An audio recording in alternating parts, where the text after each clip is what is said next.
Magandang umaga sa inyong lahat, mga mag-aaral. Bago tayo magsimula sa ating talakayan, ay manalangin muna tayo. Aquino, maaari mo bang panguluhan ang ating pagdarasal? Okay po, ma'am.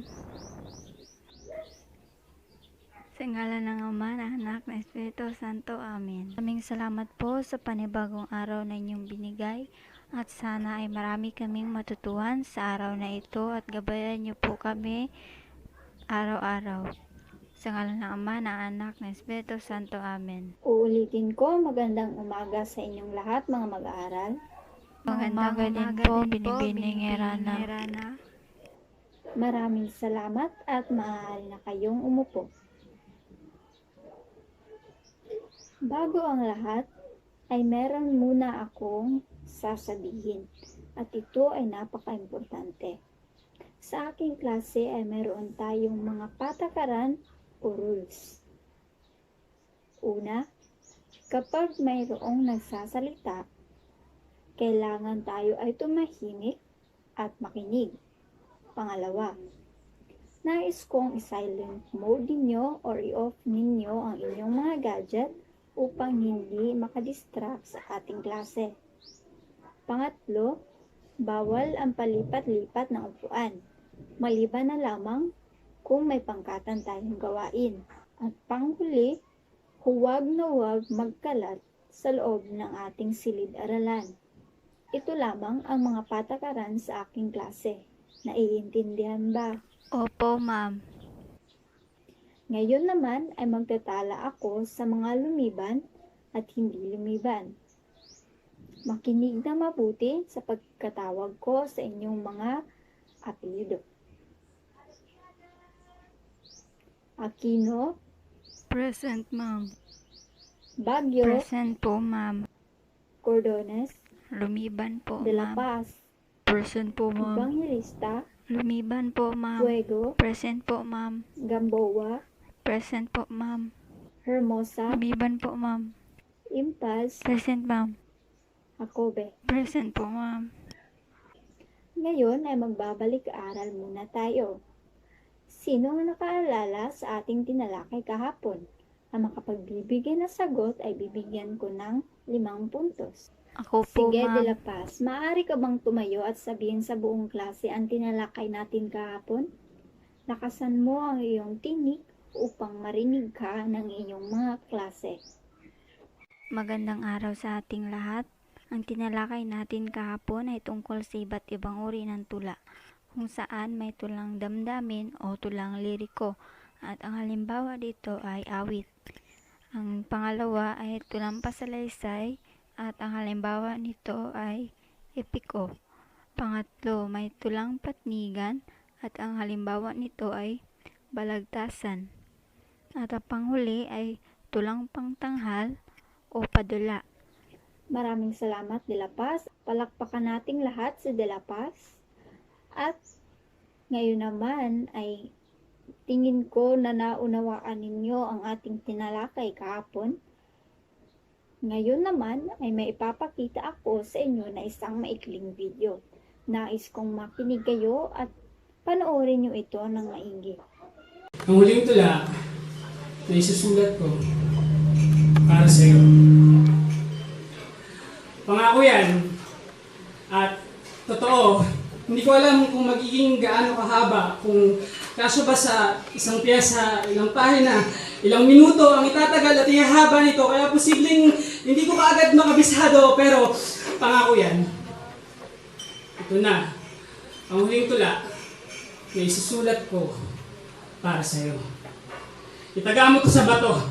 Abutin man ako ng umaga dito, hindi ko ipipikit ang mga matang ito. Uubusin ko ang lahat ng salita na posibleng tugma ng pangalan mo o ng anumang tawag ko sa iyo, mahal, sinta, irog, pangga, babe, babe, asawa ko, mine, wifey, babe, kulit, kapal, hukal, walang yak, puki, kinaka, ano ba ba? Wala akong pakialam. Kung abutin ako ng ilang talata dito, pero hindi ko na pwedeng patirahin lang dito sa loob ko ang mga salitang ito. Kaya pangako, ito na ang huling tula na isusulat ko para sa iyo. Magsisimula ako sa umpisa, sa kung paano hinitian mo ako at tinanong kung saan ako nakatira. Hindi mo nga pinansin ang mga agyo sa dingding. Hindi ka nga natinag sa ipis na biglang dumating sa iyong pagbisita, pero hindi mo rin man lang tinignan ang mga libro na nasa tabi ng kama ko. Natutulog din at tangi ko noong kapiling magsisimula ako sa umpisa. Sa kung paano niyakap mo ako noong sabihin ko sa iyong mahal kita. Sa kung paano hinalikan mo ako sa noo sabay sabi ng mahalaga ka. At ako naman tong si tanga, tuwang-tuwa dahil hindi pa nalilinawan na ayaw ko na maging mahalaga. Ayaw ko na maging mahalaga. Hindi ako antigong salamin na matagal mo ng pag-aari na tinitignan mo lang para ipaalala sa sarili mo na maganda ka. Ayaw ko na maging mahalaga. Hindi ako telepono mong dudukutin lang sa bulsa. Kapag kailangan mo ng solusyon, sa kawalan mo ng koneksyon, sa mundo mong masyado ng malawak para biglang atensyon ka pa. Ayaw ko na maging mahalaga. Hindi ako kwintas na isusuot mo lang sa piling-piling mga okasyon. Kapag merong mga sitwasyon na pakiramdam mo ay kulang ka pa, hindi ako para ibalik sa loob ng isang kahon. Kapag matutulog ka na sa gabi, sa takot na masakal ka sa yakap ko, kapag mahimbing ka na, ibalik sa loob ng kahon at itabi sa sulok ng isang aparador sa takot na manakaw ako ng iba. Ayaw ko na maging mahalaga. Ang gusto ko ay mahalin. Ang kailangan ko ay mahalin. Kailangan ko na mahalin mo ako gaya ng kape mo sa umaga. Tanggap ang tamis at pait. Kailangan para sa init pero hindi isinasantabi dahil lang ng lamig na. Kailangan ko na mahalin mo ako gaya ng sarili mong opisina. Kabisado kung para saan ang ano. Kabisado kung nasaan nakatago ang alin. Kabisado ang mga tinatago kong patalim. Silbi, dumi, lihim. Patalim, silbi, dumi, lihim. Kailangan ko na mahalin mo ako gaya ng unan mo sa gabi. Niyayakap sa ginaw, sinasandalan kahit na mainit, binubulungan ng mga pinakatatago mong panaginip. Ayaw ko na maging mahalaga. Ang kailangan ko ay mahalin.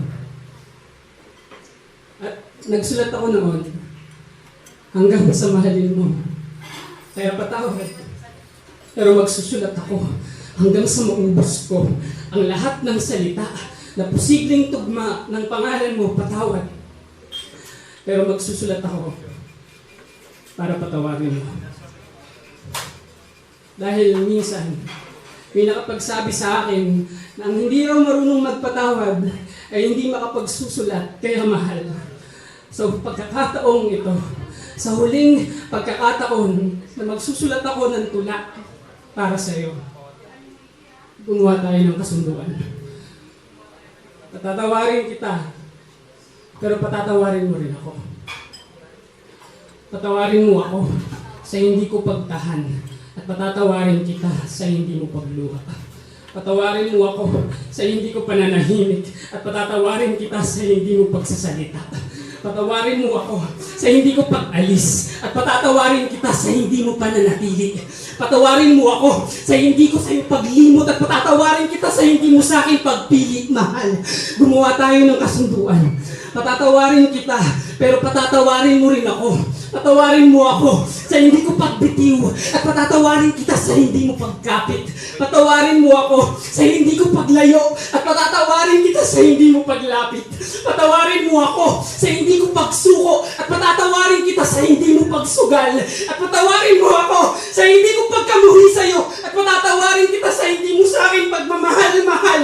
Gumawa tayo ng kasunduan. Patatawarin kita, pero patatawarin mo rin ako.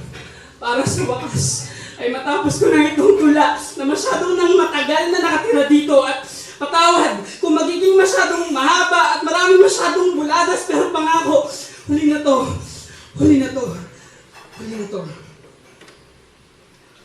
Magsisimula ako uli sa umpisa. Sa kung paano initian mo ako, tinanong kung saan ako nakatira. Magsisimula ako uli sa umpisa. Sa kung paano initian mo ako. Magsisimula ako uli sa umpisa. Magsisimula ako uli. Magsisimula ako. Ito na, ang huling tula na isusulat ko para sa'yo. Mali! Ito na, ang huling tula na isinulat ko tungkol sa'yo. Ina mo, tapos na ako. Ngayon may itatanong ako. Ano ang emosyon na ipinakita ng nagtatanghal? Yung may hugot po ang bawat bigkas niya sa mga salita. Tama ang iyong sagot, palakpakan natin. Ang susunod na katanungan ay naiugnay ba ninyo ang inyong mga sarili sa narinig o napanood? Opo, nakaka-relate po kami, lalo na po sa hugot. Tama, palakpakan ninyo ang inyong mga sarili. At panghuli, nasubukan nyo na ba ito sa harap ng maraming tao? Di pa po. Opo, nasubukan na po. Kung gayon ay palakpakan muli natin ang ating mga sarili. Ngayon, pumunta na tayo sa ating panibagong diskusyon ngayon tungkol sa malayang tula. Pamilyar ba sa inyo ang malayang tula? Hindi po, ma'am. Ngayon po lang namin yan narinig. Kung gayon, makinig ng maigi sa ating diskusyon. Tayong mga Pilipino ay natural na sa atin ang pagiging mga makata. Mula pa ng panahon ng dakilang ama ng balagtasan na si Francisco Balagtas. Mula ng panahon ng pagkasulat ng Florante at Laura at ng mga awit at korido na ating inaawit sa simbahan. Hanggang sa kasalukuyan, nananalaytay sa ating tugo ang pagiging mga makata. Pero kagaya ng ibang bagay, naiiba rin ang nauuso. Kung nauuso noon ang mga balagtasan, ngayon naman ay nauuso ang malayang tula o spoken poetry. Ano nga ba ang malayang tula? Kilala rin ito sa tawag na spoken word poetry o slam poetry. Ito ay tula na ginawa o isinulat para i-perform sa harap ng mga tao. Kagaya na lamang ng pagpe-perform ng mga kanta. Ginagamitan din ito ng musika para makadagdag sa emosyon ang pagsasaad ng kwento sa pamamagitan ng tula. Ito ay isang anyo ng tula kung saan ang may akda ay siyang naglalahad ng tula sa madlang tao sa pamamagitan ng pagsasalaysay. Kumpara sa isang normal na tula, mas malikhain at mapaghamong gawin ang spoken poetry. Isa sa mga spoken words na nauusong uri ng oral art sa mga kabataan na ginagamitan ng wordplay at intonasyon upang maipahayag ang kanilang saloobin. Matagal na ginagamit ang spoken poetry, hindi lamang sa Pilipinas, kundi na rin sa buong mundo.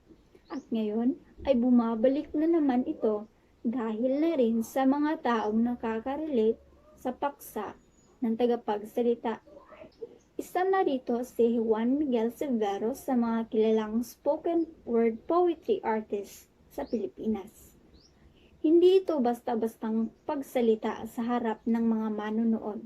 Ginagamitan ito ng wordplay, tono ng boses na nakakaakma sa paksa at minsan ay background music. Spoken poetry. Ito ay tula kung saan ikaw ang bida. Ikaw ang nakakaranas at tula na may hugot kung saan dito ay isinusumbat ang lahat-lahat ng mga nagawa o di kaya ay naramdaman mo para sa isang tao at kung ano-ano pa. Marami-rami na rin ang nag-contribute sa pagbibigay ng kahulugan sa spoken word poetry at kapansin-pansin ang pagkakapareho ng kanilang mga persepsyon tungkol dito. Tulad na lamang ni Krista Penning na inilalarawan niya ito bilang isang forma ng panulaan na nagsasaad sa mga pananaw at mga karanasan ng may akda sa kanyang obra. Ang spoken poetry ay sumikat sa pamamagitan ng pagpapakalat nito sa mga social media networking sites. Kadalasan din itong tinatangkilik ng mga kabataan dahil na rin sa paksang nakapaloob sa mga tulang ito. Ika nga niya, Spoken word is a broad designation for poetry, intended for performance, though some spoken word poetry may also be published on the page. The genre has its roots in oral traditions and performance. Spoken word can encompass or contain elements of rap, hip hop, storytelling, theater, and jazz, rock, blues, and folk music. Mula sa pagkakahulugang ito, ang spoken poetry ay isang uri ng makabagong tula na may malaya at walang sinusunod na estruktura sa pagsulat. Naging bahagi na ito ng kultura ng mga kabataan natin ngayon.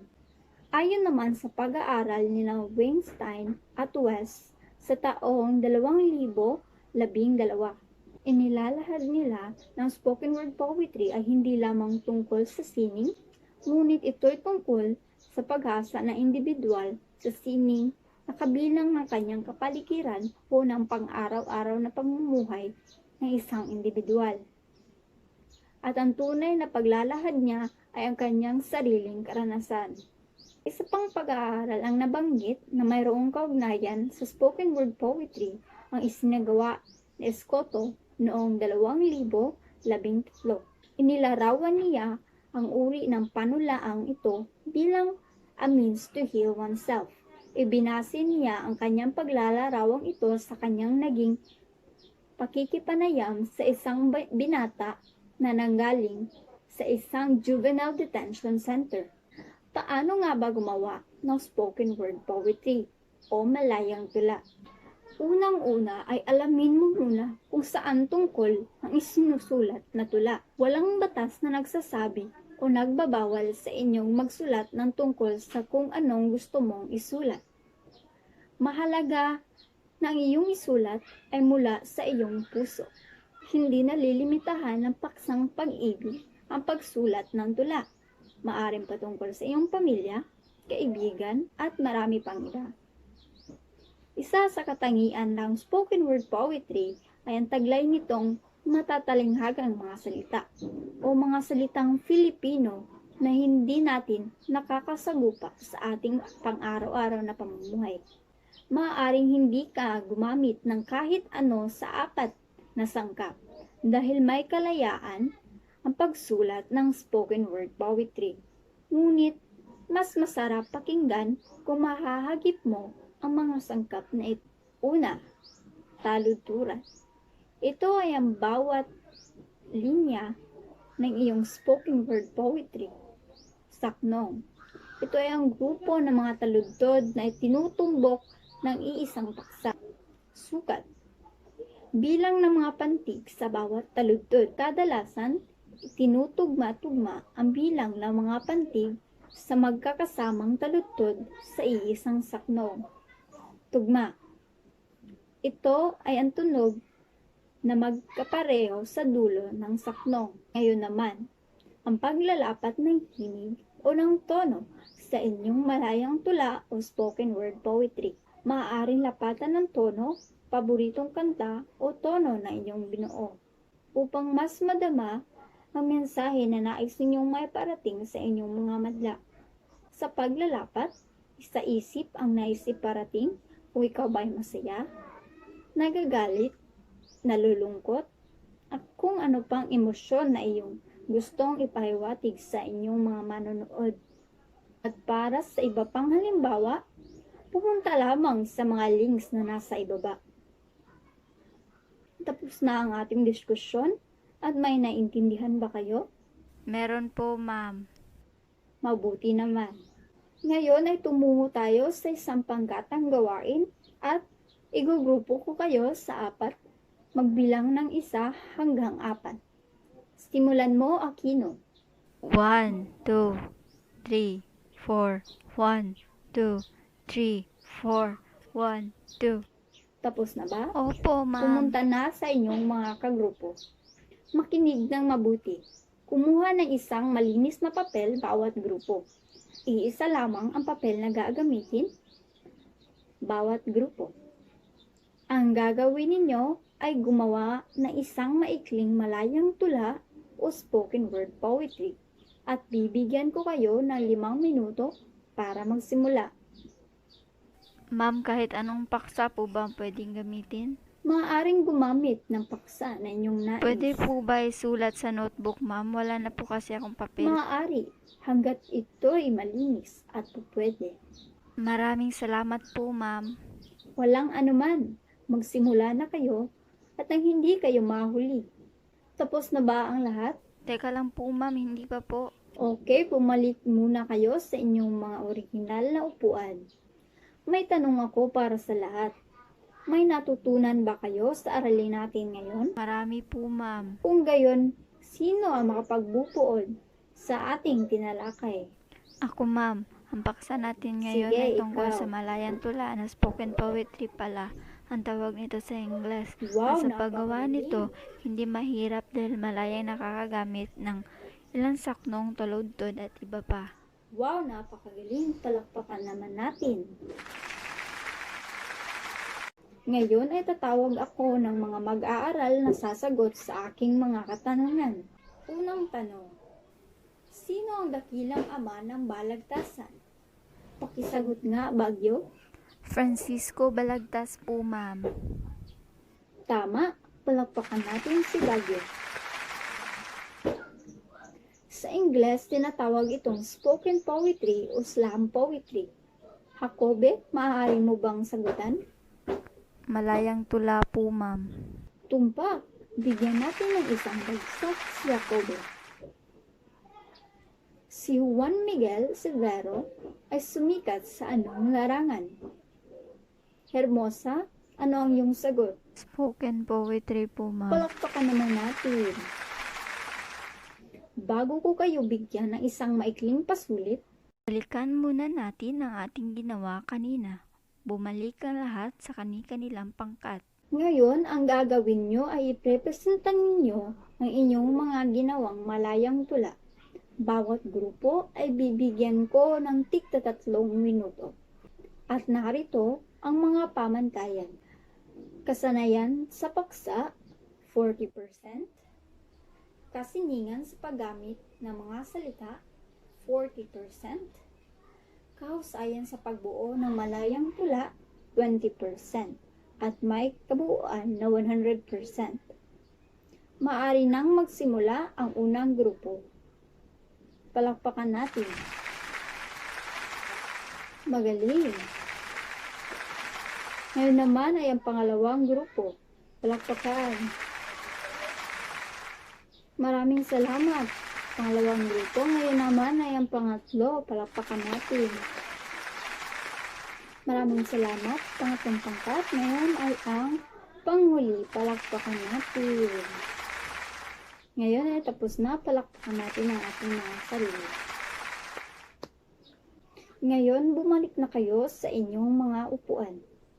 At kumuha ng isang kapat na papel at may papasagutan ako sa inyo. Narito ang mga tanong. Tapos na ba ang lahat? Tapos na po, ma'am. Kung gayon, pakipasa na inyong mga papel dito sa harapan. Bago matapos ang ating klase ay magbibigay ako ng takdaang aralin na ipapasa sa susunod na linggo. Narito ang inyong gagawin. Makinig mabuti. Gagawa kayo ng inyong orihinal na piyesa ng malayang tula o spoken poetry. Habang nagtatanghal ay videohan ninyo ang inyong mga sarili at maaari kayong gumamit ng kahit anong paksa at maaari ring gumamit ng background music. Pagkatapos, maaari itong i-post sa inyong mga social media account. Naintindihan ba lahat? Opo, ma'am. Hanggang dito muna tayo at paalam sa inyong lahat. Paalam na po, binibini Rana. Paalam.